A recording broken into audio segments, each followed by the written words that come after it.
네, 인사드렸습니다. 와, 제가 오늘 아침에 목동에서 설명하고 낮에는 대전에서 설명하고 지금 저녁에 세 번째예요. 이제 오늘 오전에는 거의 다 고3 학부모님들만 했는데 지금 학부모님 중에 고3 한번 손 들어볼까요? 고3 학부모님? 네, 알겠습니다. 그럼 좀 섞어가지고 얘기를 좀 하도록 할게요. 아까 원장님 많이 말씀하셨기 때문에 기본적인 얘기들은 다 일단 넘어가도록 하고요. 몇 가지 수능 얘기는 딱 하나만 하도록 할게요. 제가 이제 올해 수능은 되게 많이 볼 건데 우리가 첫 번째 좀 생각해야 될 게 하나 있어요. 여기 재수생들도 많이 본다고 하니까 제가 학생들을 이렇게 만나다 보면 이제 이런 생각을 좀 하셔야 될 것 같아요. 우리가 이거 앞에 불 좀 꺼주실까요? 우리가 첫 번째 얘기를 하면 이런 거예요. 우리가 어머님께서 만약에 화학 시험을 봐요. 그럼 몇 점 맞을까요? 라고 질문하면 10점 맞을 거예요. 하나도 못 풀 거기 때문에 오지선다형이니까 50점 만점에 그냥 1번 다 찍으면 10점을 맞아요. 근데 우리가 과학은 정말 어렵게 나올 거예요. 왜 어렵게 나올 거라고 얘기하냐면 이미 지금 사탐으로 아이들이 많이 이동을 했고요. 또 하나는 지금 의대생들이 수능을 대학을 안 다니고 또 수능을 봐요. 제가 놀랍게도 지금 성대 의대에 있는 친구들하고 통화를 했는데 학생들하고 통화를 한 게 아니에요. 대학교 교직원들하고 통화를 했어요. 절반쯤 수능 볼 것 같대요. 이화여대도 그렇고요. 절반 아이들은 대학 제부에 과외 아르바이트하고 절반은 수능 보겠다라고 얘기를 해요. 그런데 실제로 과학을 우리가 이런 생각을 좀 하시면 좋을 것 같아요. 하나 틀리면 데미지가 되게 큰가? 라고 질문하면 작년에 3점짜리 하나를 틀렸을 때 백분위가 평균 97이었어요. 다 맞은 친구는 99였고요. 3점짜리 하나를 틀렸는데 백분위는 2점밖에 안 떨어져요. 하나 더 틀리면 보통 백분위가 4점쯤 떨어졌어요. 작년에. 다시 얘기하면 94쯤 됐어요. 그럼 제가 하고 싶은 얘기가 무슨 얘기냐면 우리가 위에 45점을 이상 맞는 아이는 위에 한 5, 6%밖에 없어요. 근데 아래에 4위 4%는 10점 맞아요. 그럼 나머지 애들이 몇 명이죠? 90% 아이들이에요. 90% 아이들이 몇 점 사이에 있냐면 35점 사이에 있어요. 그러면 1.2, 백분위 3점의 영향력을 끼쳐요. 과학 한 문제를 더 맞으면 실제로 백분위가 9점 가까이가 올라가는 게 과학 탐구의 특징이에요. 1등급에서 9등급 사이의 등급은. 근데 실제로 이제 그 얘기를 다른 말로 얘기하면 두 개까지 틀렸을 때는 데미지가 되게 크지 않구나. 근데 3개 틀리면 데미지가 꽤 커요. 4개 틀리면 장난 아니에요. 5개 틀리면 갈 데가 별로 없어집니다. 이게 과학이에요. 사회는 우리가 조금 특이한 것 중에 하나가 뭐냐면 아이들이 시험을 잘 못 봐요. 왜냐면 예체능계 친구들이 사탐 안 하는 친구들도 꽤 많거든요. 연세대학교 음대 갈 때 사탐이 필요한가요? 사탐 필요 없어요. 실제로 음악미술 체육하는 친구들 중에 사회탐구 반영 안 하는 학교도 꽤 많아요. 여기에 실제로 이제 고3 친구들이나 이런 친구들도 문과 친구들은 수능 공부 잘 안 해요. 그래서 이 친구들이 사탐은 어떤 양상이 벌어지냐면 위아래로 조금 인원이 있고요. 중간에 아이들이 점수가 완전히 흩뿌려져 있어요. 근데 이제 문제는 이런 거죠. 간단하게 한번 보여드리도록 할게요. 작년 수능을 보면 아까 이제 원장님이 윤리사상 얘기하셨는데 백분위가 94였어요. 다 맞았을 때. 올해는 이렇진 않을 거예요. 근데 어떤 과목은 이렇게 나올 수도 있어요. 백분위가 94라는 얘기를 사람들은 좀 착각을 해요. 어떤 착각을 하냐. 우리가 생활과 윤리가 백분위가 98이라는 얘기를 우리는 보통 만점을 받으면 100명 중에 2등이구나 라고 생각해요. 근데 실제로 그렇지 않아요. 왜 백분위가 98이 나올까요? 만점자가 3%가 넘기 때문에 98이 나온 거예요. 왜요? 백분위라는 건 동점자를 우리가 3%로 가정하면 이 3이라는 숫자를 반으로 쪼개면 몇이 되죠? 1.5가 되죠. 그럼 백분위로 점수로 만들 수가 없죠. 이건 정수니까. 그럼 반올림을 해줘요. 1.5를 반올림하면 몇이 되죠? 2가 되죠. 그래서 만점자가 3%가 넘으면 100분위가 98이 되는 거예요. 어디 미만이 되면요? 5% 미만일 때까지. 100분위 5%가 만점이면 100분위가 몇이 돼야 되죠? 2.5가 되니까 5를 반으로 나누면 그럼 3이 되잖아요. 그럼 100분위가 97이 되는 거예요. 기본적으로. 그럼 이거 만점자 몇 명이냐라고 질문하면 10%가 넘는 거예요. 기본적으로. 이렇게 문제가 굉장히 심각한데 아까 원장님이 사회탐구 안 어려울 거라고 얘기했어요. 그걸 이제 하나 알아두셔야 되는 것 중에 하나가 뭐냐면 올해 제가 탐구를 다시 한번 정리하려고 하는 이유가 뭐냐면 작년에 연세대학교가 통합점수라는 걸 발표했어요.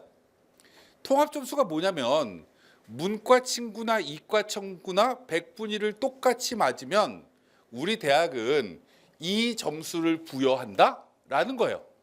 다시 얘기하면 대학에서 표준 점수를 그대로 반영하는 학교는 있다? 있어요. 서울대학교, 홍익대학교, 항공대학교 몇 개 빼고는 모두 다 뭘 쓰냐면 이 100분위를 활용해서 지들 대학교가 자체 변환 점수를 만들어요. 그런데 문제는 이 변환 점수를 이렇게 만드는데 방금 보여드렸지만 이 사회 탐구는 하나를 틀리면 시험이 생각보다 어렵지 않다 보니까 100분위가 무지하게 많이 떨어집니다. 어디서요? 만점에서 하나 틀려도. 그런데 과학 탐구는 다 맞은 친구랑 하나 틀리면 100분위가 2점 떨어져요. 그러면 과학은 하나 틀려도 된다라는 얘기죠. 별로 안 떨어지니까 2개 틀려도 된다라는 얘기예요. 2개 틀려도 100분위가 94니까 5점밖에 안 빠져요. 원래 100분위는 50점짜리를 100점으로 만들었으니까 1점당 2점씩 떨어져야 되는데 위에서는 과학은 별로 안 떨어진다. 2개쯤은 틀려도 된다. 근데 아까 말씀드렸지만 3개, 4개, 5개 이렇게 떨어지면 이제 재앙이 오기 시작한다 라는 거예요. 반면에 사회탐구는 하나 틀릴 때부터 재앙이 오기 시작해요. 시험 문제가 상대적으로 어렵게 낼 수가 없어요. 정말 어려운 문제 한 문제쯤밖에 안 만들 겁니다. 올해. 그러면 하나쯤은 올해 어렵게 나올 수도 있으니 됐다 어려운 문제 나오면 틀려도 된다.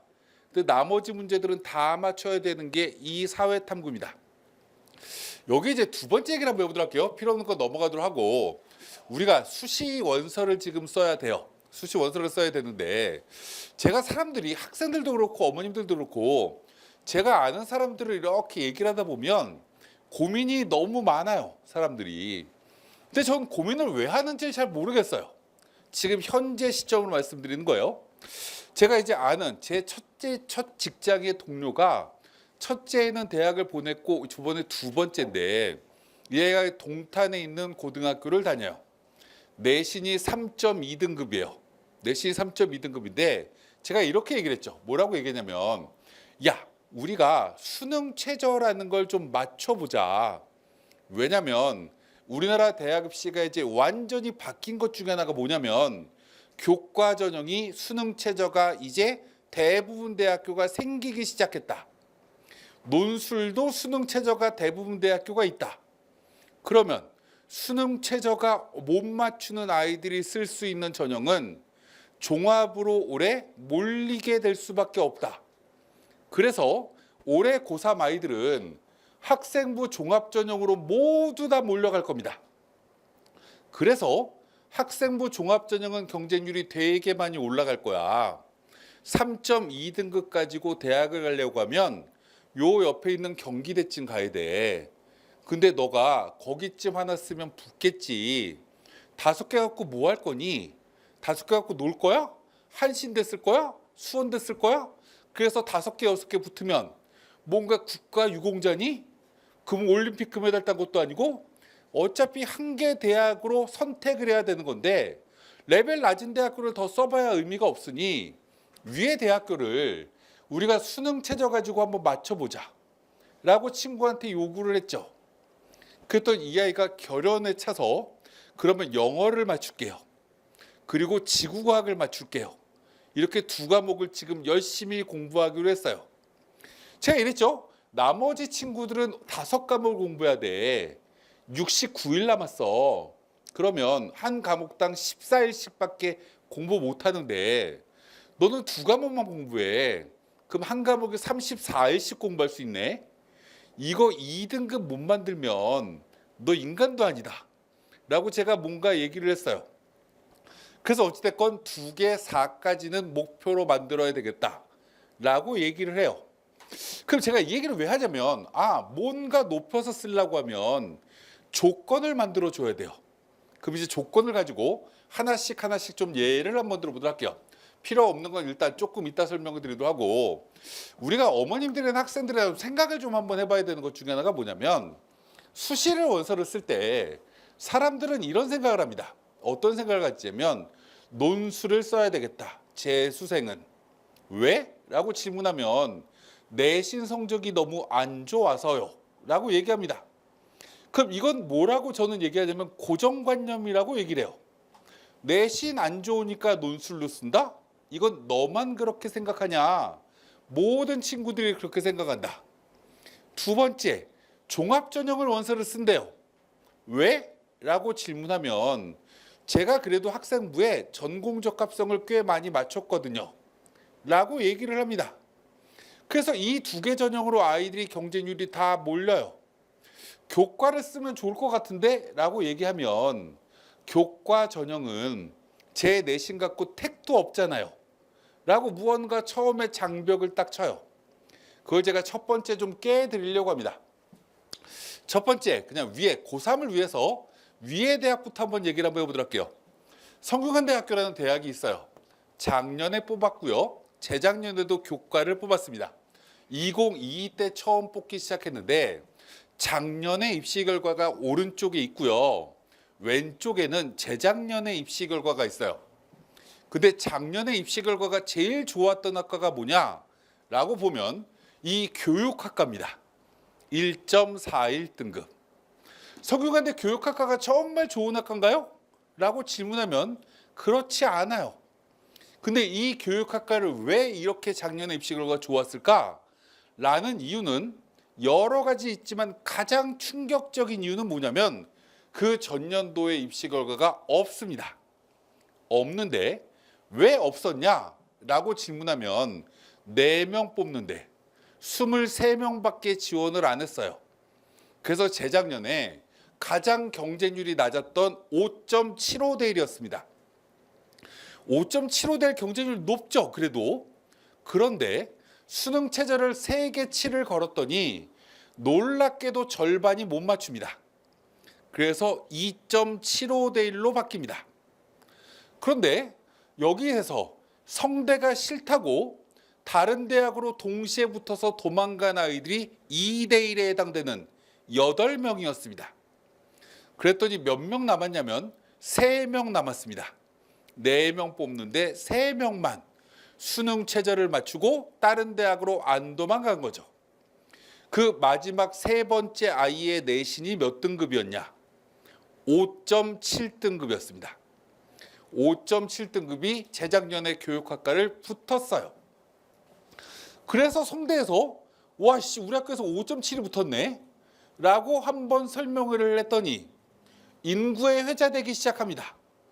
와, 이 학과가 제일 낮았구나. 그랬더니 사람들이 이 학과를 좋아합니다. 왜 좋아할까요? 교육학과? 이 학과는 들어가서 수학교육과를 복수 전공하면 2개 전공이 나온다. 교육학이 기본적으로 자연계 아이도 넘어옵니다. 문과 아이도 여기쯤 쓰면 안정이겠지? 라고 아이들이 몰려요. 그래서 작년에는 1등 했습니다. 그럼 올해 어떻게 될까? 라고 질문하면 이렇게 입시 결과가 좋은 학과를 아이들이 또 다시 쓰려고 하면 재작년에 입시 결과를 아는 사람이 없어요. 이제 다 까먹은 거죠.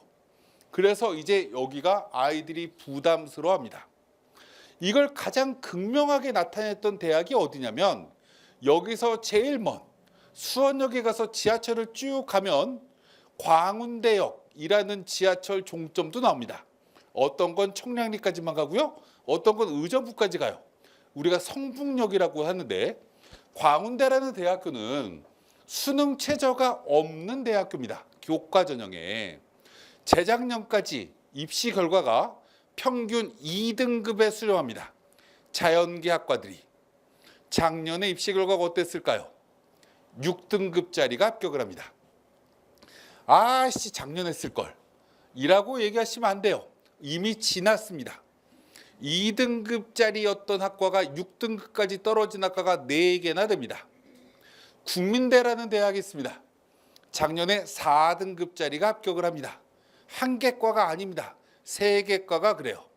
모든 전형이 뭐다? 교과 전형입니다. 그럼 제가 처음에 이 얘기를 왜 하냐? 교과 전형 써야 된다. 논술로 6장 못 쓴다. 논술로 6장 쓰면 오토바이 타야 된다. 하루에 2개 시험을 봐야 된다. 그럼 얼마나 위험해요. 지금 병원도 파업하고 난린데 그런 일은 하시면 안 됩니다. 그래서 우리가 생각해야 될 건 교과를 써야 된다. 재수생들은 한양대부터 추천서 받을 수 있습니다. 중앙대도 추천서 받을 수 있고요. 밑에 대학교 그 밑으로는 쭉 받을 수 있습니다. 학교에 가서 학생들 보고 받아오라고 하면 아이들은 싫죠. 창피하게 어떻게 학교를 가라고.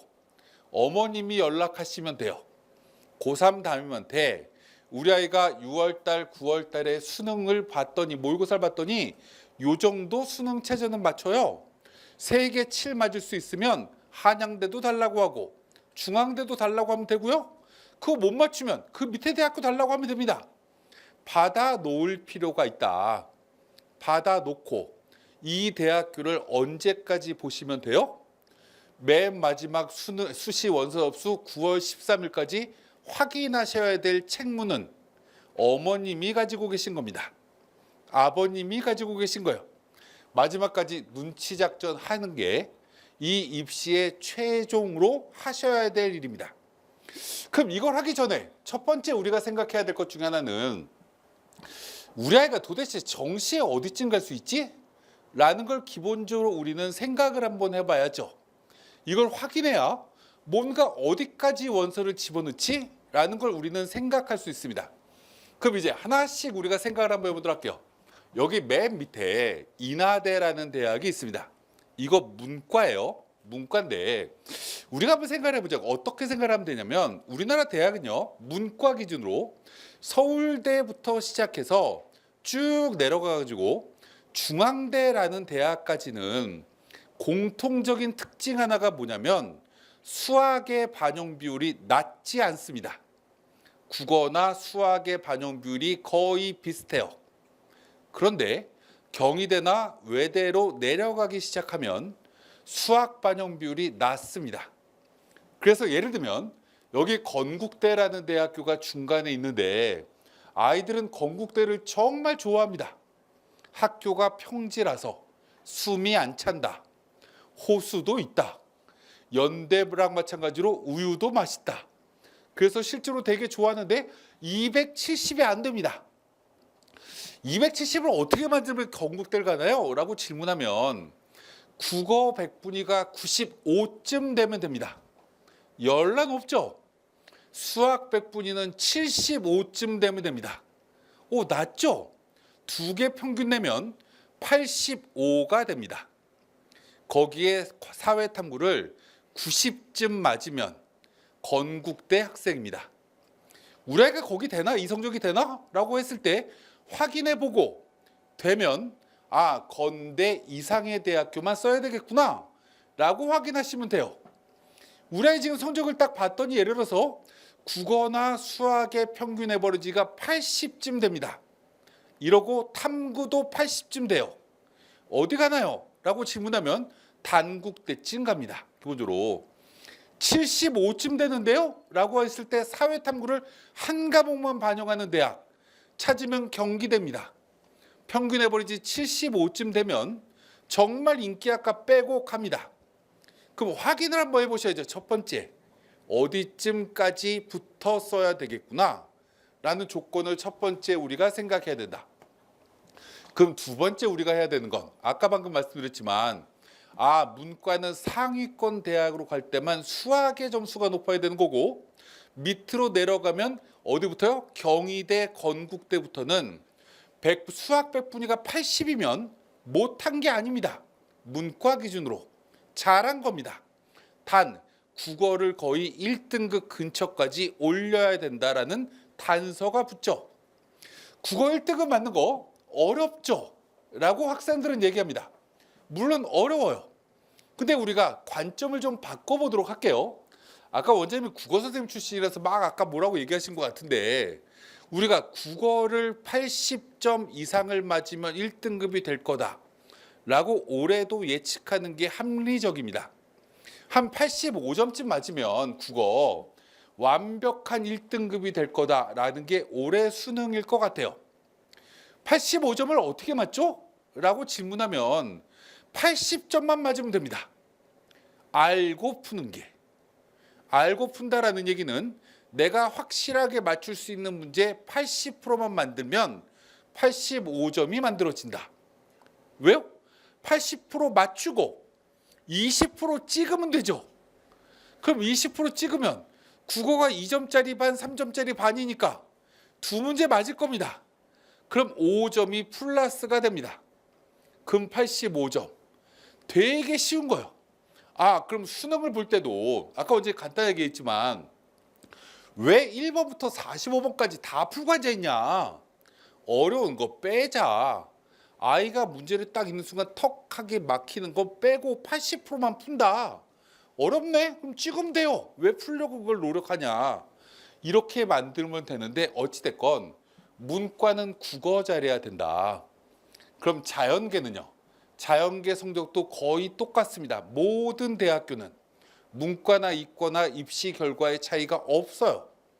그럼 왜 자연계랑 문과가 똑같죠? 라고 질문하면 자연계들이 공부를 더 잘하는데 자연계는 의대나 약대나 수의대나 카이스트나 등등의 대학교가 위에 10,000명을 더 뽑거든요. 그러니까 똑같은 대학의 관점으로 보면 10,000등쯤 밑으로 내려가 있는 거니 자연계 아이들 성적이 낮아 보이는 겁니다. 상대적으로 똑같은 대학을 들어가면. 근데 어찌됐건 자연계는 뭘 잘하면 되죠? 수학과학을 잘하면 됩니다. 그럼 여기도 똑같아요. 건대쯤 들어간 애들은 도대체 어떤 애들이 들어가냐. 수학을 2등급쯤 100분이 90, 과학을 2등급쯤 100분이 90, 국어를 80쯤 100분이 맞으면 건대 학생입니다. 그럼 우리 아이가 어떻게 맞을 거냐를 기본적으로 고민하면 되죠. 근데 여기에 제가 이걸 왜 장황하게 말하냐. 올해 가장 달라지는 게 하나가 있죠. 문과이가 이과로 넘어가도 됩니다. 이과이가 문과로 넘어가는 건 과거에도 가능했고요. 그럼 우리 아이가 뭘 잘하느냐라는 건 올해 완벽하게 달라집니다. 문과이가 만약에 사회를 2과목을 다 맞습니다. 그럼 100분위가 어디쯤 나올까요? 평균 98에 수렴할 겁니다. 100분이 98을 맞으면 이 성적은 자연계 아이들 관점으로 보면 어느 때쯤 가는 게 정상적 아이들이냐면 아주대, 약대 가면 수석할 점수입니다. 되게 잘한 거죠. 이 점수를 사회탐구로 맞아도 자연계 학과 쓸 수 있습니다. 어느 대학교요? 연세대학교에. 수학을 2등급쯤 맞으면 연대 갑니다. 어디로요? 자연계 학과로. 국어 못 봐도 됩니다. 100분이 85쯤 맞으면 문과로 못 가겠네. 자연계로 갈까? 이렇게 해서 문과 시험을 봤지만 이과로 넘어갈 수 있습니다. 그럼 이 얘기의 가장 중요한 건 어떤 과목을 잘할 거냐는 마지막에 전략적으로 할 필요가 있다. 문과, 이과를 넘나들 수 있다. 우리 애가 만약에 문과인데 이과 공부를 어떻게 해요? 라고 하면 다시 전과하면 됩니다. 나중에 고등학교 가서 자연계가 문과로 들어가면 전과하면 됩니다. 그래서 수능 공부 어떻게 해야 될지 기본적으로 생각을 하자. 두 번째 또 얘기를 한번 해보도록 할게요. 아까 지금 광운대 6등급짜리 붙었다고 했고 국민대 4등급짜리 붙었다고 했습니다. 서강대는 지식융합 미디어학과가 있습니다. 작년에 몇 등급짜리가 붙었냐면 7등급짜리가 붙었습니다. 5등급짜리가 붙었고요. 7명 뽑는 학과입니다. 그래서 7등급짜리가 왜 썼을까? 왜 썼을까가 아니라 어떻게 썼을까가 더 이해가 안 가는 거죠. 내신 7등급짜리 이 근처에 뭐 화원고야, 권성고야 뭐 등등 이쪽에 애가 선생님 저 이 서강대학교 추천서 하나만 주시겠어요? 라고 얘기하면 보통 고등학교는 째려봅니다. 미친 거 아니니? 근데 저 세계 3등급은 맞잖아요 라고 얘기를 하는 거예요. 두 번째, 그래도 7등급이 어떻게 붙어? 라고 얘기를 했는데 얘가 우리 오빠가 우리 누나가 서강대 다니고 있어서 저도 한번 써보고 싶어요. 뭐가 이렇게 하면 남잖아요. 카드가 대학이 다 남거든요. 그래 줬겠죠. 줘서 잘 골랐어요. 지식융합 미디어거나 경영학과 골랐으면 작년에 붙었거든요. 3등급짜리는 영어영문학과 붙은 애도 있고요. 사회과학 붙은 애도 있어요. 이렇게 무언가 잘 고르면 붙는다. 이게 교과다. 종합으로 써봐라. 안 된다. 저쪽에 유신고등학교 나오든 창영고등학교 나와든 3등급짜리가 서강대 못 붙어요. 종합으로 쓰면. 근데 사람들은 자꾸 종합으로 쓰고 앉아있어요. 전 이해를 잘 못하겠어요. 추천서를 달라고 하자. 서강대는 고3만 쓸 수 있어서 조금 애매하지만 한양대부터 받을 수 있다라고 말씀드렸어요. 중앙대부터 받을 수 있다라고 말씀드렸어요. 받아놓고 기본적으로 9월 13일까지 기다리고 경쟁률 보시면 돼요. 이게 학부모님들이 하셔야 될 일입니다. 고3 학부모님들은 제가 알고 있는 친구는 어느 고등학교는 말은 못하겠고요. 수시 이 학교장 추천을 몇 장을 받았냐면 13장을 받았어요. 제가 최대한 많이 받으라고 했거든요. 그랬더니 13장을 받습니다. 6개밖에 못 쓰죠. 근데 왜 13장 받나요? 수시에 추천서를 받아놔야 이 대학교 쓸까? 이 대학교 쓸까? 이 대학교 쓸까? 마지막까지 보다가 경쟁률 낮은 데를 골라서 쓰죠. 6개를 딱 들고 있는데 내가 집어넣을 대학교가 2개밖에 안 남을 수도 있어요. 모두 다 경쟁률이 높아서 그러면 2개밖에 못 쓰는 거잖아요. 그래서 고3 학부모님들은 선생님들을 좀 설득을 하셔라. 어머님께서 우리 아이가 저쪽에 용하신 분을 찾아갔더니 교과로 대학 간대요. 6장 주세요. 라고 얘기하면 줍니다. 대부분 고등학교가. 그걸 기본적으로 생각하자. 성균관대학교 3.7등급짜리 작년에 붙었다. 재작년에 5.7등급이 붙었고 한양대학교 화학공학과 3년 전까지 작년까지 수능 최저 없었어요. 수능 최저 없었는데 이때 2.9등급이 붙었어요. 한양대 화공과가 왜 붙었나요? 라고 질문하면 그 전년도 입시 결과가 1.04등급이었습니다. 사람들이 이런 거요. 1.04라는 숫자를 딱 보면 사람들은 일기예보처럼 읽어요. 아씨 우산 들고 가야 되겠구나. 나는 못 쓰겠구나. 이렇게 뭔가 교과 전형은 뭔가 이렇게 딱 장벽을 만들어 놓습니다. 쓸 수 있다 없다라는 장벽을. 장벽 만드시면 안 됩니다. 이 숫자를 보면 사람들이 공포에 질리겠구나. 그러면 무언가 틈이 생길 수 있지 않을까? 여기다가 원서를 쓰면 어떨까? 라고 생각하시고 마지막까지 경쟁률을 볼까? 별로 안 높구나. 라고 생각하고 쓰시면 됩니다. 경쟁률이 몇 대 몇이었나요? 라고 질문하면 8대 1이었습니다. 2.8까지 떨어질 때. 그런데 왜 그게 그만큼 떨어지나요? 라고 질문하면 5.5바퀴가 돌았거든요. 5바퀴 반이 돌았습니다. 8대 1이 넘었다는 얘기는 2.5대 1밖에 안 됐다라는 얘기죠. 기본적으로. 이게 교과의 특징이다. 올해는 어마무시하게 돈다. 왜요? 연대도 수능 체제 생겼고 한양대도 수능 체제 생겨서 이제 주요 대학교는 모두 다 뽑는 방법이 똑같습니다. 연대부터 한양대, 중앙대까지는 똑같은 대학이다. 학교 이름만 위치만 다를 뿐이지. 교과 전형은 뽑는 방법이 유사하고요. 수능 체제도 거의 똑같아요. 그러니까 무지하게 많이 돈다라는 게 기본적 특징입니다. 그 다음 얘기를 한번 해보도록 할게요. 자유전공이 올해 생깁니다. 참 재밌어요. 뭐가 재밌냐면 지금 의대 정원이 올해까지만 늘 가능성이 되게 높아요. 갑자기 지금 또 저쪽에서 용산에서 협의한대요. 지금 또 갑자기 뉴스가 나왔습니다. 그럼 올해 우리는 정말 행복한 겁니다. 의대 정원이 1,500명이 늘었는데 수시에서 1,100명 이상이 뽑는다. 이러고 그 다음에 자유전공도 또 생겨서 사람들을 헷갈리게 만든다.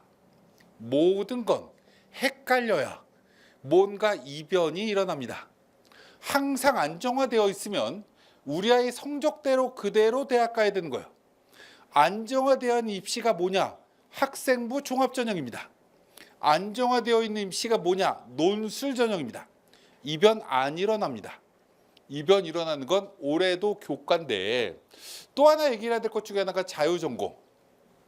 여기에 자유전공 왜 만들었냐라고 질문하면 이 얘기부터 좀 하도록 할게요.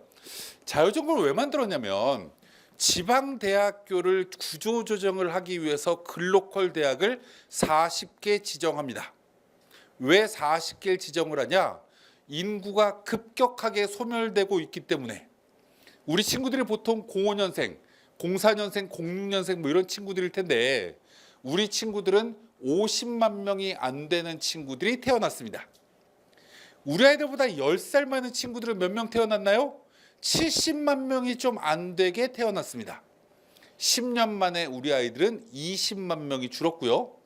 또 우리 아이들보다 또 10살 어린아이들은 몇 명이 태어났죠? 라고 질문하면 30만 명 태어났습니다. 또 20만 명 또 줍니다. 인구가 이렇게 급격하게 줄어요. 그래서 지방을 가보면 방학 때가 되면 사람이 없습니다. 택시기사들이 놀아요. 대학가에 애들이 없으면 실제로 택시기사들이 옵니다. 익산에 갔더니 익산은 택시기사분들이 7월달, 8월달, 12월, 1월달을 영업을 안 한대요.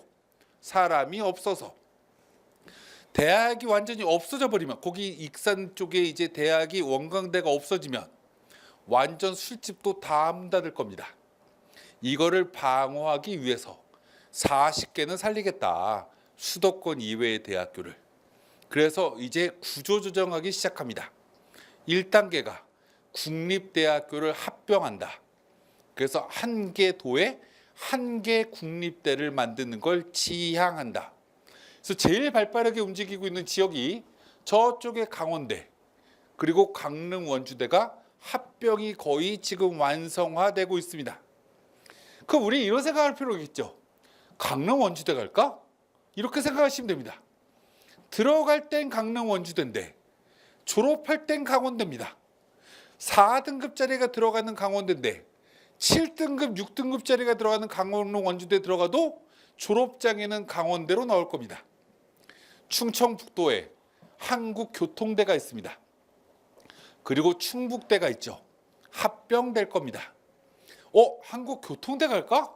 그럼 나중에 충북대 되네? 이런 것도 고민하실 필요 있다. 저쪽 제가 대전 갔다 왔는데 지금 한밭대랑 저쪽에 충남대랑 합병될 가능성이 있습니다.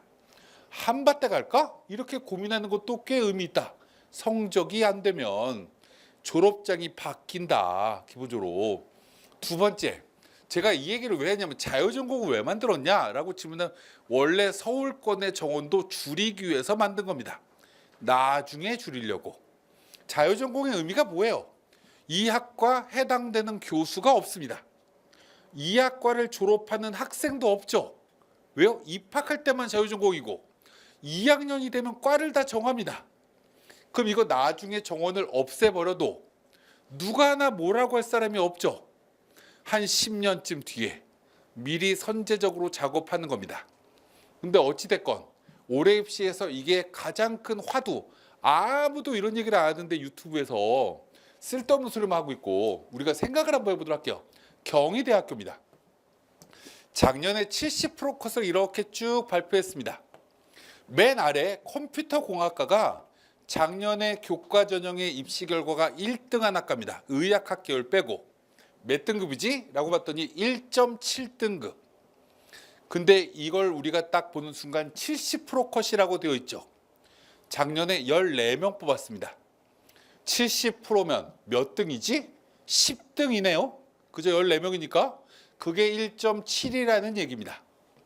그럼 내 내신이 1.7등급인 아이는 그럼 커트라인이 아니니까 붙겠네? 라고 생각하고 집어넣으려고 봤더니 14명 뽑는 게 아니라 2명 뽑는 됩니다. 그러면 1.7인데 여기 붙을까? 라고 이렇게 생각하면 못 붙겠다라고 생각하겠죠. 10등짜리 성적이 1.7이었는데 2명 뽑으니까 5바퀴가 돌아야 되는 거잖아요. 기본적으로. 와, 이거 안 되겠는데? 그럼 불안감이 커집니다. 전자공학과 쓸까? 라고 생각을 합니다. 1.78이니까 좀 더 많이 남지 않나? 그래서 또 봤더니 19명을 뽑았답니다. 와, 70% 컷이면 14등이네요. 14등이 1.78입니다. 그럼 이것도 2명이에요. 10등이 1.7이나 14등이 1.78이 똑같잖아요. 그럼 여기도 한정이 아니네. 이렇게 생각합니다. 그랬더니 옆에서 엄마가 이렇게 얘기합니다. 야, 거기 쓰지 말고 모집 인원 많은 데 써. 그래야지 안정적이지 않겠니? 라고 이렇게 얘기합니다. 왜요? 어머님들, 아버님들은 이상한 착각을 하나 하고 있어요. 모집 인원이 많으면 우리 아이가 들어갈 자리가 있을 것 같고요. 모집 인원이 2명, 3명, 4명이면 여기에는 우리 아이가 들어갈 자리가 없을 것 같다라는 선입견을 가집니다. 기본적으로. 그래서 1로 씁니다. 여기 지금 오른쪽에 제가 작년 입시 결과 쭉 보여드리는데 여기 서울 캠퍼스 작년에 입시 결과가 1.47에서 2등급, 그리고 국제 캠퍼스 컴퓨터, 전자공학, 기계공학 모두 다 수원에 있는 학과거든요. 수원에 있는 학과는 1.58에서 2.58 이렇게 쭉 나와 있습니다. 그럼 여기는 보통 2등급짜리가 쓰지 않을까? 라고 기대감을 가지고 여기에다가 원서를 씁니다. 1.9등급짜리 난 안정이겠지? 라고 이렇게 원서를 쓸 거예요. 그래서 여기는 입시 결과가 분명히 내신이 한 1.9, 1.8 이내에서 끊길 겁니다. 근데 이거는 모르죠. 이건 어디에서 끊길지 모릅니다. 왜 어디에서 끊길지 모르냐라고 하면 1.7에서 끊길까요? 안 끊길 겁니다. 왜요? 1.7이면 연대고대 붙습니다. 올해 반드시 붙을 거예요. 1.7등급이면. 성대, 서강대도 반드시 붙을 겁니다. 경희대학교에 남아있을 이유가 없는 내신입니다. 올해. 왜 1.7등급이 연대고대를 당연히 붙을까요? 의대로 애들이 다 가고 있거든요. 내신 좋은 애들이. 약대로 가고 있거든요. 1100명이 늘어났기 때문에. 그래서 이 내신이 연대고대를 반드시 붙을 내신이요. 그럼 나는 호랑이가 좋아? 나는 사자가 좋아? 싹 빠지면 여기에는 무언가 내신이 떨어질 일만 있는데 2등급쯤 되는 애가 하나도 안 썼어요? 2.5등급도 없네요? 3등급도 없어요? 와, 7등급인 애가 썼어요? 중간이 모래시계처럼 아무도 없으면 작년에 광운대 꼴난다. 작년에 광운대가 왜 6등급까지 떨어졌을까? 2.1, 2.2, 2.3에서 끝납니다. 아이들이. 그 뒤에 애들이 하나도 없어요. 그리고 6등급 애가 뭔 깡으로 집어넣는지 아마 집이 성북역이었겠죠. 그래서 원서를 집어넣는데 붙습니다. 이게 교과예요. 기본적으로. 이걸 우리가 생각을 했는데 자꾸 사람들은 학생부 종합전형을 가지고 자꾸 비비려고 해요. 학생부 종합전형 작년에 우리 학교 선배들이 붙었다는 대학교만 쓰면 됩니다. 그 위에 대학교 쓰지 마세요. 여기까지가 붙는 거구나. 그럼 거기까지 붙고 한 단계만 높여서 한번 써볼까? 그럼 한 단계쯤 대학 높여서 하나쯤 써보면 됩니다. 그러고 카드가 남잖아요. 4장 남잖아요. 그러면 4장 갖고는 교과를 쓰든 논술을 써야 되는 게 수시 원서협수의 방법인 거지. 작년에 우리 학교에서 내 내신 가지고 원서를 썼더니 아주대 붙었어. 그럼 아주대 쓰고 경희대학교 국제캠퍼스에 있는 자연계열 학과 하나 더 써볼까? 여기까지 해야 되는데 중대도 한번 써볼까? 한양대도 써볼까? 이러면 써보는 데만 의의를 가진다. 종합전형은. 이걸 기본적으로 우리는 생각하셨으면 좋겠다. 두 번째 얘기를 한번 해보도록 할게요. 이제 종합전형을 간단하게, 그럼에도 불구하고 오해를 좀 풀어야 될 얘기 몇 가지만 좀 해보도록 할게요. 학생부 종합전형은 전공 적합성이 중요하다라고 얘기합니다. 이 얘기가 맞나요? 라고 질문하면 맞기도 하고 틀리기도 합니다. 전공 적합성을 중요하게 반영하는 학교는 경희대학교보다 레벨이 떨어지는 대학교는 모두 다 전공 적합성이 중요합니다. 그럼 여기서 우리가 생각을 한번 해보도록 하죠. 경희대라는 대학교보다 레벨이 떨어지는 대학교의 공통점이 뭔가요? 라고 질문하면 내신의 평균이 2등급이 넘어갑니다. 다시 얘기하면 2등급쯤 넘어가서 대학이 봤을 때는 내신으로 변별하기가 어렵다라는 겁니다. 그럼 여기서 제가 이제 조금 더 쉽게 얘기를 하도록 할게요. 사람들은 1등급, 2등급, 3등급, 4등급이 그냥 등급 하나씩 차이라고 생각을 하는데 이건 어마무시한 차이를 가지고 있습니다. 왜요? 1등급은 4% 이내고요. 2등급은 7%예요. 다시 얘기하면 1등급을 받은 아이보다 2등급을 받은 아이는 2배가 인원이 많습니다. 2등급을 받은 아이는 7%인데 3등급을 받은 아이는 12%입니다. 그래서 2등급을 받은 아이보다 3등급을 받은 아이도 2배 가까이가 많습니다. 그럼 1등급 받은 애랑 3등급 받은 애랑 거의 비율적으로 따지면 이건 어마무시한 거죠. 경희대학교 밑에서 2등급대라고 얘기하는 건 이런 거요. 2.3등급이다. 이 얘기는 2등급이 7개, 3등급이 3개가 있으면 2.3등급인 거죠. 2.4등급은 뭐예요?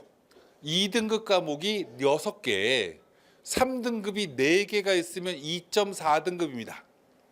별로 차이 안 나 보이지만 생각보다 차이 큰 겁니다, 이거. 근데 이 차이는 그래도 별로 차이가 안 나지만 1.5등급이랑 1.6등급은 어마무시하게 차이 나는 겁니다. 왜요? 한 과목을 1등급으로 더 끌어당기는 게 얼마나 힘든 건데요. 비율적으로 따지면. 그래서 경희대 밑으로 내려가면 전공 적합성을 볼 수밖에 없는 게 내신 가지고는 우위를 따질 수가 별로 없다. 비슷비슷한 애들이 너무 많다. 고만고만한 애들이 쓰니. 그러니까 변별하려고 하면 뭘 갖고 변별하냐? 아이들의 세특, 아이들의 전공 적합성 가지고 판단하는 겁니다. 그런데 중앙대 이상으로 올라가기 시작하면 그따위 거 별로 필요 없습니다. 그냥 공부 잘하면 됩니다. 공부 잘하는 내신 좋은 아이를 뽑는 게 이 위에 있는 대학들입니다. 연세대학교 하나 빼고 연세대 활동 수영 하나만 전공 적합성을 같이 보는 거고요. 내신도 좋고 이 전공 적합성도 좋은 친구들을 뽑겠다. 나머지 대학교는 그냥 공부 잘하면 됩니다. 이게 가장 중요한 포인트인 거예요. 그럼 예를 한번 들어보도록 할게요. 제가 알고 있는 친구가 내신이 서울에 있는 광역자사고입니다. 서울에 있는 광역자사고 공부 잘하나요? 그렇지 않아요. 그냥 이쪽에 있는 저쪽에 유신고 정도 공부하는 학교입니다. 거기 내신 2.4등급쯤 되는 아이가 자연계 아이인데 성균관대를 쓰고 싶대요. 물어봐 줬죠. 뽑니? 그랬더니 쉽지 않을 것 같은데요? 라고 얘기를 해요. 그래서 제가 이렇게 얘기했죠. 야, 근데 얘는 수투가 원점수가 99점이고 미적은 원점수가 100점으로 1등급이다? 라고 얘기했죠. 그랬더니 붙을 가능성이 좀 높긴 한데 그래도 100% 붙는다고 못해요. 라고 얘기를 해요. 그래서 제가 화딱지가 나서 야, 그러면 사회과학교 쓴다? 라고 얘기를 했죠. 그랬더니 성대 입학팀장이 감사합니다. 라고 얘기를 합니다. 자연계가 문과로 넘어오는 걸 환영하는 대학교입니다. 우리가 성대라는 대학교나 서강대라는 대학교의 공통점이 뭐냐? 그냥 공부 잘하는 애 뽑습니다. 공부 잘하는 애 기본적인 또 하나의 특징을 얘들 대학교는 어떻게 생각하냐면 수학 잘하면 공부 잘한다라고 생각합니다. 이게 기본적 특징인 거예요. 기본적으로. 위의 대학교는 전공 적합성 별로 안 중요하다. 그럼 뭐만 매칭시키면 되냐? 이 학과를 지원하려고 하는데 이 학과에 우리가 기본적으로 꼭 들어야 되는 필수 과목, 권장 과목이 뭐지? 이거를 들었나 안 들었나만 확인하시면 됩니다. 두 번째, 이제 얘기를 한번 해보도록 할게요. 작년하고 달라지는 것 중에 하나가 한양대가 면접형이 생겼습니다. 이거 웬만하면 쓰시면 안 됩니다. 왜 웬만하면 쓰면 안 되냐? 한양대 면접형의 특징 하나가 뭐냐면 면접을 수능 뒤에 본다라는 겁니다. 올해 처음 생겼어요. 한양대 입학팀은 생각보다 머리가 되게 좋은 겁니다. 와, 이제는 서울대가 면접이 수능 뒤야. 연세대가 수능이 면접 뒤네. 그리고 고대부터 서강대, 성균관대는 면접이 수능 뒤 없습니다. 그럼 한양대가 딱 깔아버리면 이제 여기에 애들이 몰리겠구나 라고 기본적으로 판단합니다. 그래서 여기를 하나 깔았어요. 그래서 여기는 아이들이 어마무시하게 몰릴 겁니다. 그런데 자연계는 좀 다른 게 하나가 있죠. 수능 최저가 걸려 있습니다. 그러면 누가 지원을 안 하지? 과거에가 지원 안 하겠구나. 영재고가 지원 안 하겠구나. 일반고 싸움이구나 라고 생각하시면 됩니다. 기본적으로. 그럼에도 불구하고 정말 입시 결과가 좋아진다. 내신이 극강인 아이가 지원해야 되는 게 이 한양대 면접형이다. 요거 정도 과거랑 달라진 거. 두 번째 또 달라진 거. 고려대 학업 우수입니다. 이게 작년까지 고려대는 수능 뒤 면접을 봤습니다. 근데 올해는 면접을 없앴습니다. 왜 없앴냐? 논술을 실시하니까 없앤 겁니다. 논술 15,000명 채점하려고 하면 어마무시한 인력이 동원돼야 되는데 면접도 수능 뒤에 보려고 하면 이것도 하기에 부담스러우니까 없앤 겁니다. 그러면 이게 없앴다라고 하는 얘기를 우린 다른 말로 얘기하면 여기 누가 지원하지? 라고 생각했을 때 과거랑 패턴이 달라지는 거죠.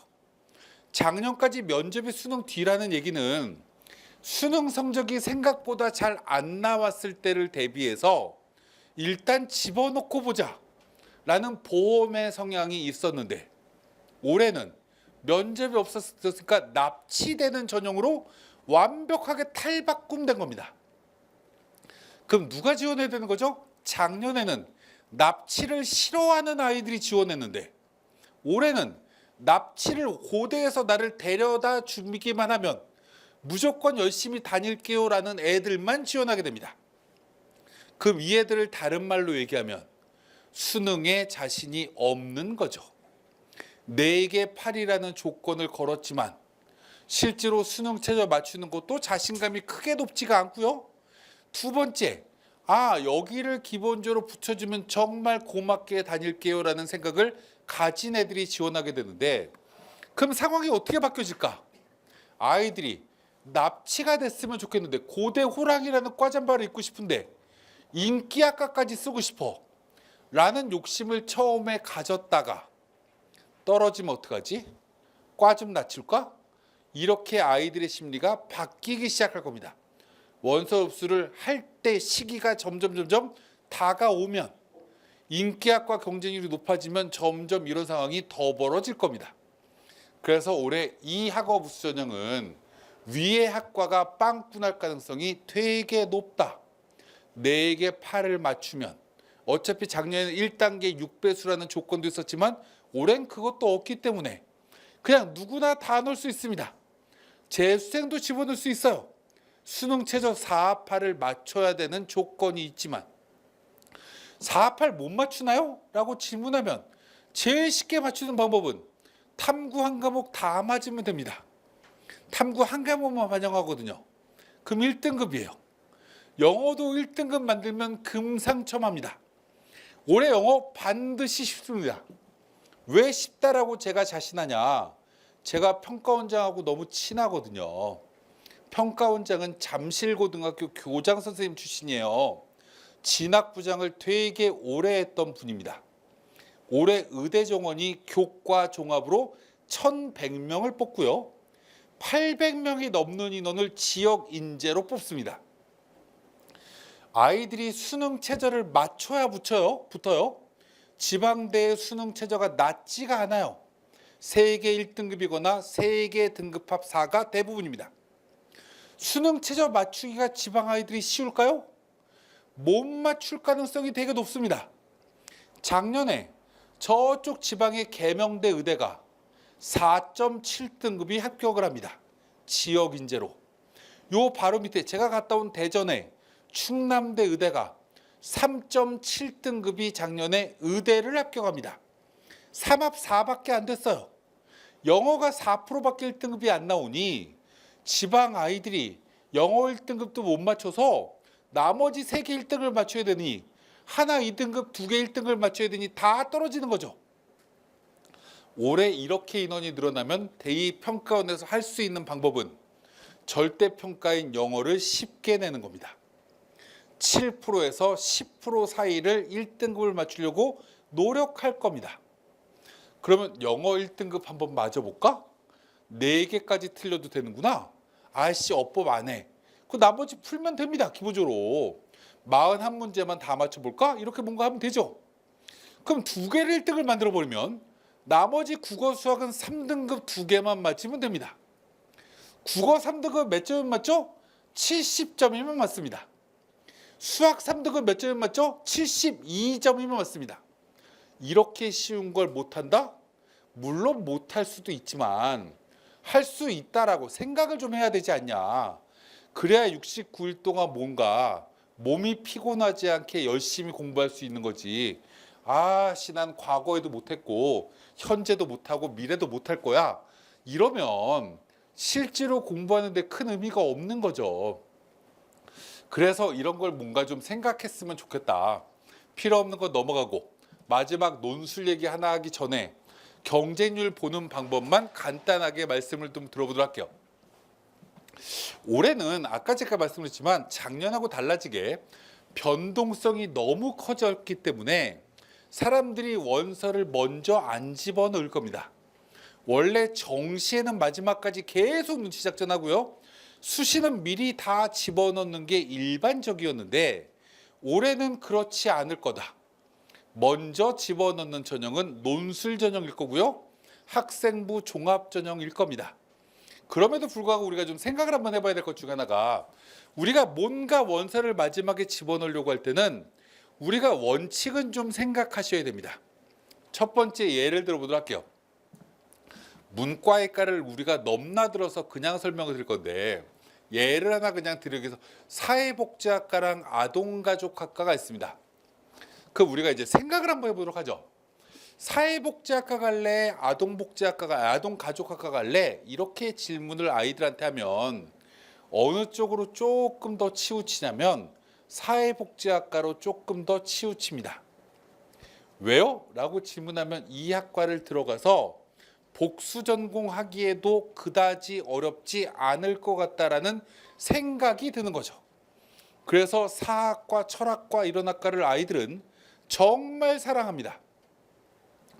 아동 가족은 특히 남학생들 입장에서는 나는 꽃밭에서 학교 다녀야지 이런 무언가 불순한 생각을 가지지 않는 한 별로 지원하고 싶지 않은 거죠.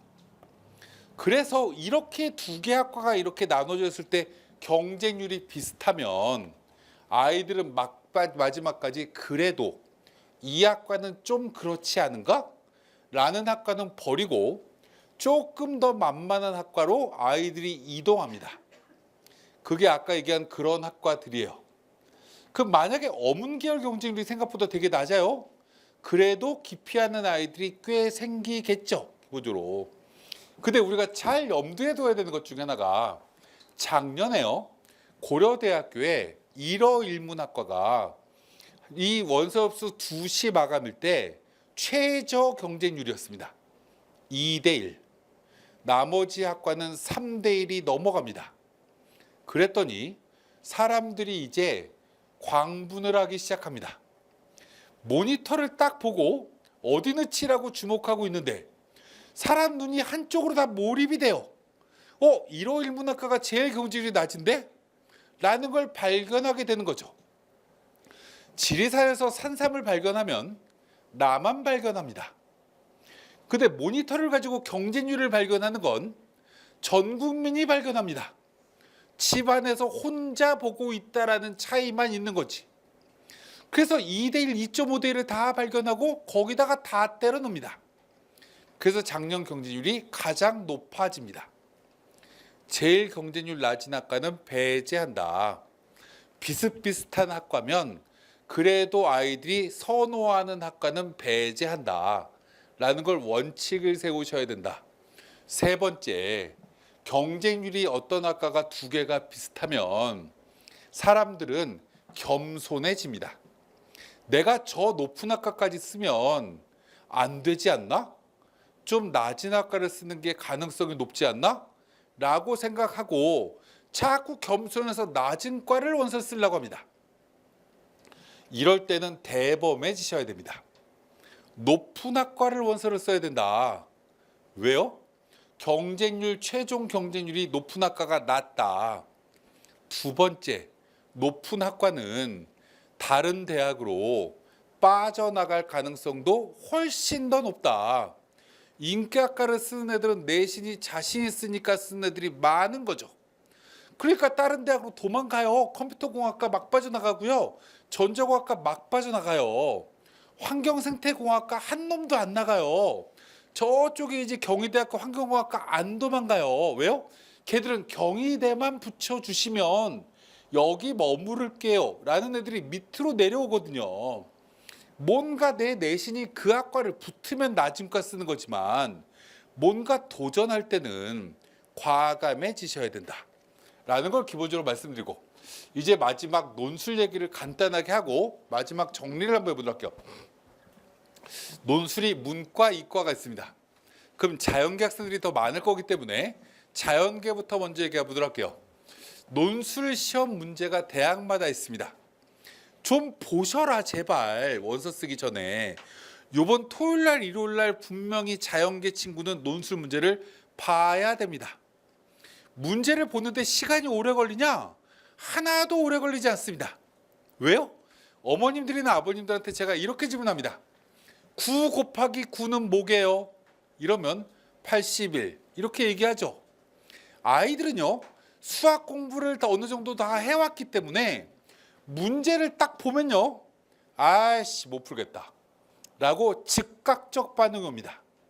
어떤 문제를 딱 보면 풀 수 있겠는데? 라는 반응이 즉각적으로 옵니다. 이 즉각적으로 오는 문제가 몇 개가 되냐만 확인하면 됩니다. 대부분의 대학교는 논술 자연계 문제가 6개입니다. 크게 2문제로 출제가 되는데 그 대문제 하나에 밑에 소문제가 3개가 딸려 나옵니다. 그래서 보통 6개가 나오는데 6개 중에 4개쯤 풀 수 있다 라는 아이는 논술의 신입니다. 그 대학교 관점으로. 그래서 웬만한 학과 다 쓰시면 됩니다. 원하는 학과. 4개 중에 2개밖에 못 풀어요 라고 하면 이 친구는 그 대학에 적합한 친구입니다. 단 과는 맨 밑으로 낮춰줘야지 합격할 가능성이 높다. 그게 우리 아이의 최대치다라고 생각하시면 됩니다. 저희 30% 정도를 풀 수 있는 게 절반쯤 푼다라고 하면 그 대학 웬만하면 붙는다. 6개 중에 3개. 이렇게 논술 문제를 첫 번째 보면 돼요. 봤는데 우리 아이가 정시로 예를 들어서 경기대쯤 가는데 단국대쯤 논술 문제를 딱 봤더니 못 풀겠는데? 이러면 그냥 못 푸는 겁니다. 그럼 일단 수리 논술 버리면 돼요. 안 되네. 그럼 이제 수리 논술로 대학 못 가겠다 이러지 말고 수리 논술로는 안 가라고 하면 돼요. 그럼 이제 뭘로 넘어가면 되냐면 문과 논술로 넘어가면 됩니다. 문과 문제는 오른쪽에 문제만 적어놨는데 제시문 1하고 제시문 4까지는 세계화에 관한 견해를 담고 있다. 제시문은 크게 2가지 상반된 입장으로 분류되고 그걸 분류하래요. 그리고 각 입장을 요약하래요. 그럼 뭐 세계화에 뭔가 여러 가지 뭐 개방화가 뭐가 할 수 있고 뭐 여러 가지가 있겠죠. 이거 이렇게 하는 거예요. 그럼 여기에 제시문은 뭐냐? 국어 교과서입니다. 사회 교과서예요. 읽으면 도움이 안 될까요? 읽으면 도움이 됩니다. 어디에요? 국어 공부하는데. 그럼 이번 주말에 자연계가 안 되겠다 싶으면 문과 논술 보면 됩니다. 예를 들어서 우리 아이가 경희대 자연계 논술까지는 풀 수 있어. 30%는. 그럼 경희대 자연계 논술 쓰고 그 위로 나는 진짜 한양대 가고 싶은데 한양대 수리 논술 문제를 딱 봤더니 하나도 못 풀겠네? 그러면 문과 논술 문제를 보면 된다라는 거예요. 봤더니 이 문제를 딱 보고 두 개로 요약?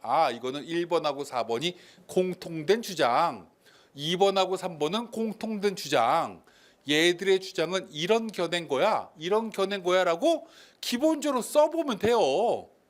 옛날처럼 이게 막 1000자 이렇게 쓰는 게 아니라 400자 이렇게 쓰는 겁니다. 보통 A4지에다 글을 쓸 때 한 3줄 4줄 그거 써보면 되죠. 얼마 시간도 안 걸려요. 그리고 홈페이지에 모범 답안하고 비교해 봤더니 우와, 나는 4차원은 아니구나, 무언가 모범 답안하고 비슷하네 라고 하면 한번 써볼까? 수능 최저 3개 7, 3개 6 대학마다 막 다른데 맞출 수 있나? 맞출 수 있네? 그럼 쓰면 돼요. 이게 논술 준비하는 마지막의 방법입니다. 수능 최저를 맞출 수 있는지만 확인하시면 돼요. 수능 최저가 걸려있는 대학은 놀랍게도 세계 6을 요구하는 성균관대나 서강대도 100대 1이 나오면 실질 경쟁률은 30대 1입니다. 다시 얘기하면 수능 최저를 30% 맞춰요. 2개 5를 요구하는 동국대, 저쪽에 경희대 이런 대학교가 2개 5면 수능 최저 너무 낮은 거 아니야? 놀랍게도 거기도 수능 최저를 30%에서 40% 맞춥니다. 애들이 수능 최저 더럽게 못 맞춰요. 그리고 더 놀라운 건 글도 더럽게 못 써요.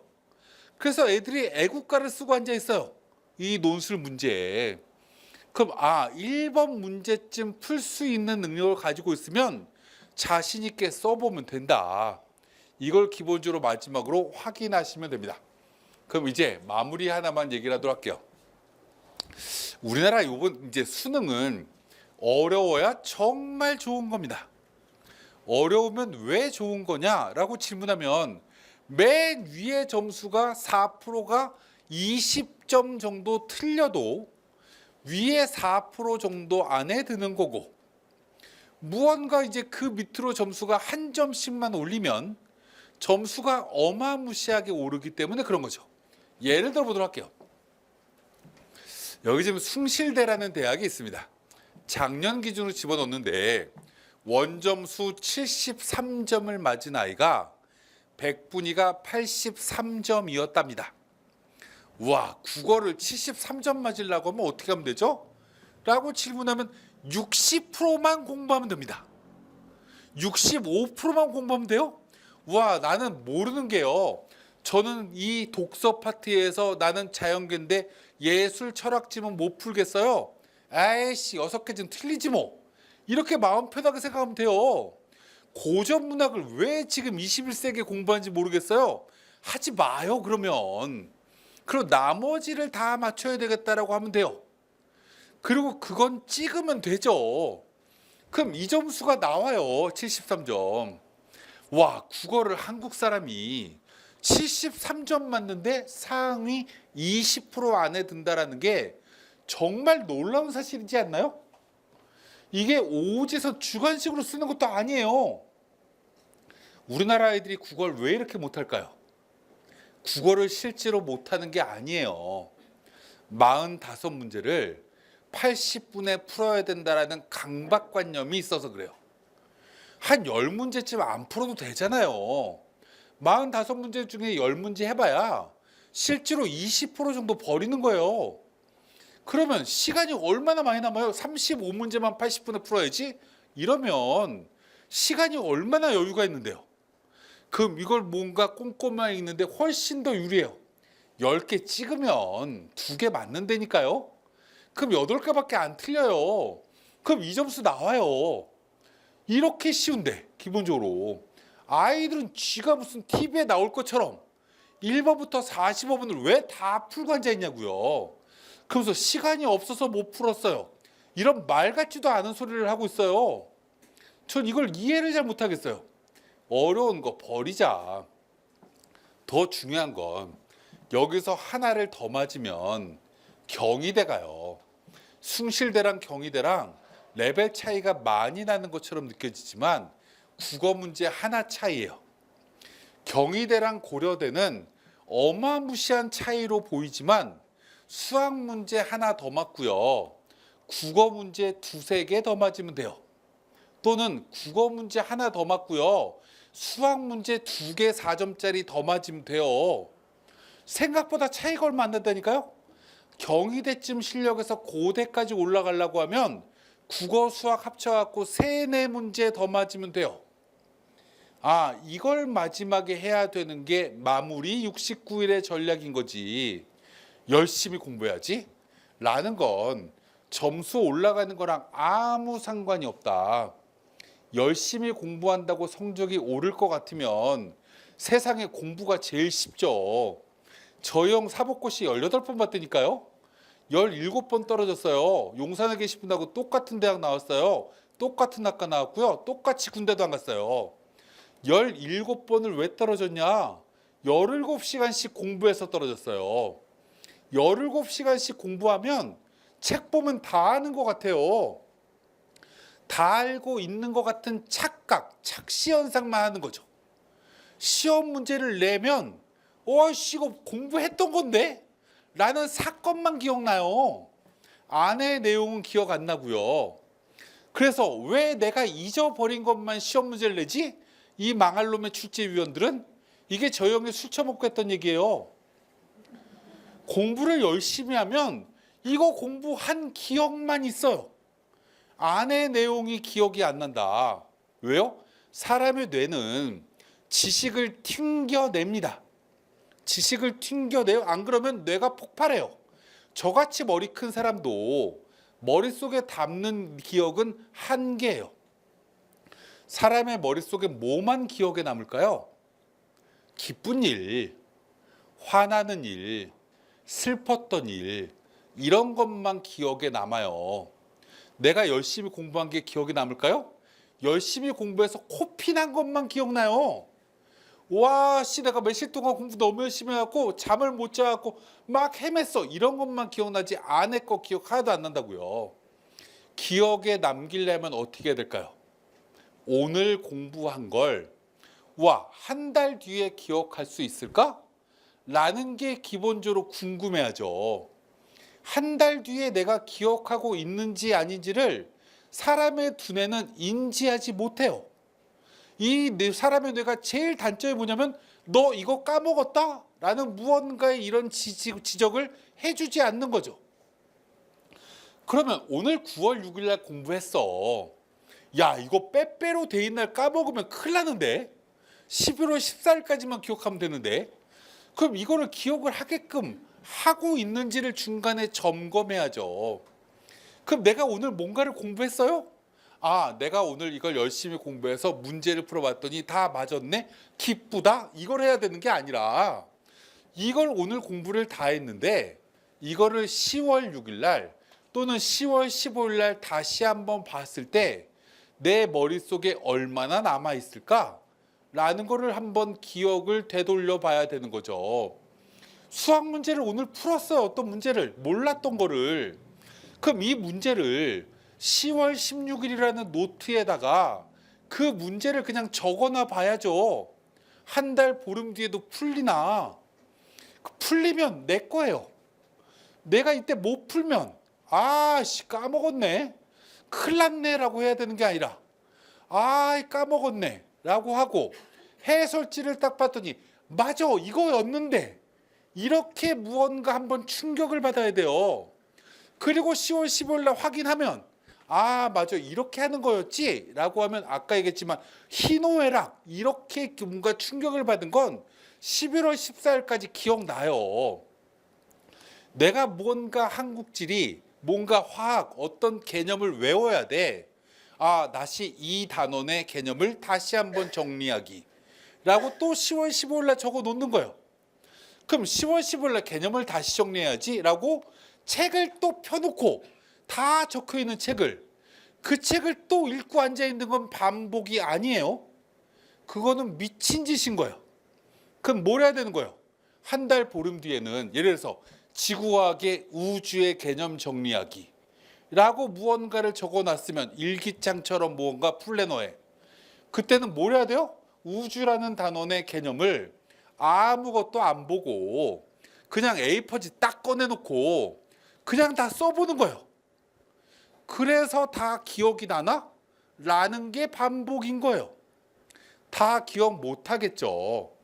그러면 17 다음 숫자를 한 3-4번 외치고 속으로 까먹었네 젠장.